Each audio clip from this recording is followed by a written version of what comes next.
What's going on, YouTube? Check it out. Take a look at the Crossman 2240 that I've been building.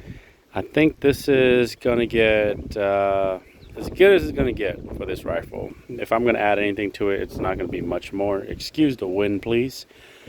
So a little description of what I've got so far on it is recently I've added this aluminum stock adapter that I ordered from London. It took a month to get here, but it's well worth the wait. I was gonna get the buck rail one, but I realized, the buck rail one is 3D printed, and I just didn't feel comfortable with having a 3D printed piece, which I'm sure works well. I just didn't feel comfortable having that there to attach a stock to. So this is a aluminum AR-15 buffer tube and a stock from one of my AR-15s. I also added here a sling adapter sandwiched between the castle nut and the stock adapter. I do have the 9-shot magazine on there, and as you can see here, I have added a drop down mount. It's actually a riser mount for a red dot that I just basically repurposed and mounted it upside down. And the reason why I did that was because I wanted the bottle to sit back a little further, more centered here, so that I don't have so much forward weight. And by doing that, the rifle feels a lot better to handle, and it's more balanced. So that's what I want. This is a hunting rifle, so I'm going to be taking it hunting with me and carrying it in the woods. I wanted to make sure it's as comfortable as it possibly can be. Now, in the future here, I do want to replace this tank here. This is all aluminum tank. I want to replace it with a carbon fiber tank. Even though the carbon fiber tanks are aluminum, I think they are a little bit lighter than these, though. So yeah, I got creative, and I just went ahead and drilled out the safe pack tube that I got on eBay, made by Froggy. Drilled and tapped it, added a Foster fitting, and then a quick connect here to the bottle.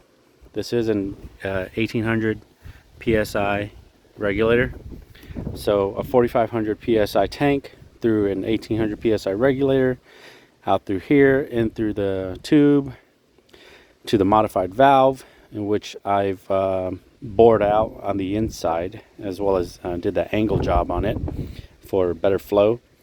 I've also cut the poker, the tube, well, not the tube, but the stem, the valve stem poker that normally pokes a hole in the CO2 cartridge. I cut that off because I don't need that anymore.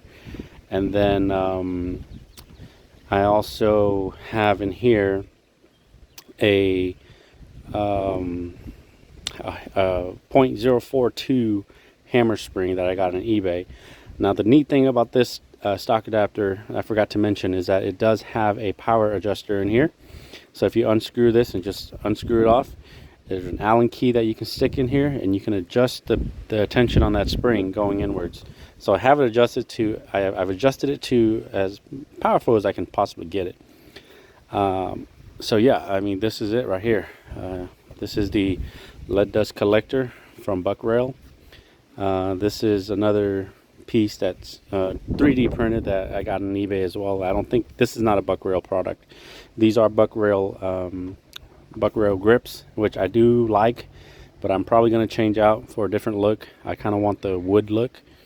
But yeah, this is the rifle in all of its glory.